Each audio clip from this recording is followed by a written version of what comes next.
பேர் செல்வகுமார். எனக்கு first eight பண்ண தெரியும். வேர்ல்டு ஸ்கில் கவுன்சிலில் ஃபர்ஸ்ட் எய்ட் சர்டிஃபிகேட் அப்ளை பண்ணுறேன். இப்போது உங்களுக்கு யாருன்னா தினமும் ஷாக் கீக் அடிச்சிச்சுன்னா எப்படி அவங்க முதலுதவி செய்யணும்னு சொல்லி காட்ட போகிறேன்.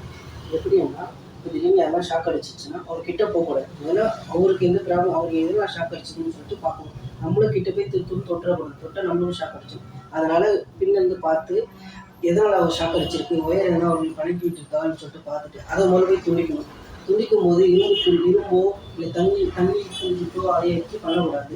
ஏன்னா கம்போ எதனா இருந்துச்சுன்னா அது மூலமாக எடுக்கணும். எடுத்துகிட்டு போய் மெயின் ஆஃப் பண்ணும்போது மெயின் ஆஃப் தெரியும்னா அது எல்லாமே பண்ணணும். அவருக்கு எதனா தீ காயப்பட்டிருக்கா, எதனா அடிபட்டிருக்கா, பிளட் எதனா வருதான்னு சொல்லிட்டு பூர்வ துணியாலையோ பெட்ஷீட்டாலையோ எதுவுமே பண்ணக்கூடாது.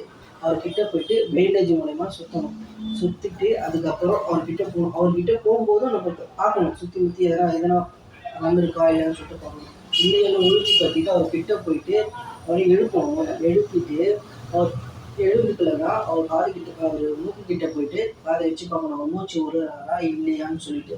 அப்படியும் இல்லையா அவர்கிட்ட போயிட்டு நல்லா கையை எடுத்து மார்பு பகுதியில் வச்சு நல்லா பொறுமையாக நல்லா அழுத்தணும். ஒரு 5 முறை நல்லா அழுத்தணும்.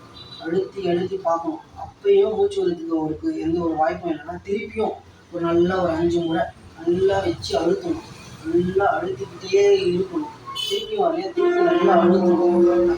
அதனால எந்த ஒரு பயனும் இல்லையா உடனே அவரை ஒரு ஆம்புலன்ஸுக்கோ இல்லை பக்கத்தில் இருக்கிற மருத்துவமனைக்கோ கூப்பிட்டு போகணும். அதுக்கு என்ன பண்ணணும், பட்டு 108 அடைக்கணும். அப்படி அடைக்கலையா அங்கே எதனா ஒரு துடிப்பு வந்துச்சா டப்புன்னு அவர் போட்டுட்டு பக்கத்தில் இருக்க ஹாஸ்பிட்டலுக்கு கூப்பிட்டு போய் எனக்கு இது முதலுதவி பண்ணணும், இன்னும் அவர் சரியாகலை, இவருக்கு ட்ரீட்மெண்ட் கொடுங்க, ஃபர்தராக என்ன ட்ரீட்மெண்ட் பண்ணணுமோ பண்ணுங்கள், ஃபஸ்ட் எய்ட் இவருக்கு பண்ணியிருக்கோம். அப்படி இருந்தால் இவருக்கு மூச்சு எதுவும் வரல என்று சொல்லுங்கள்.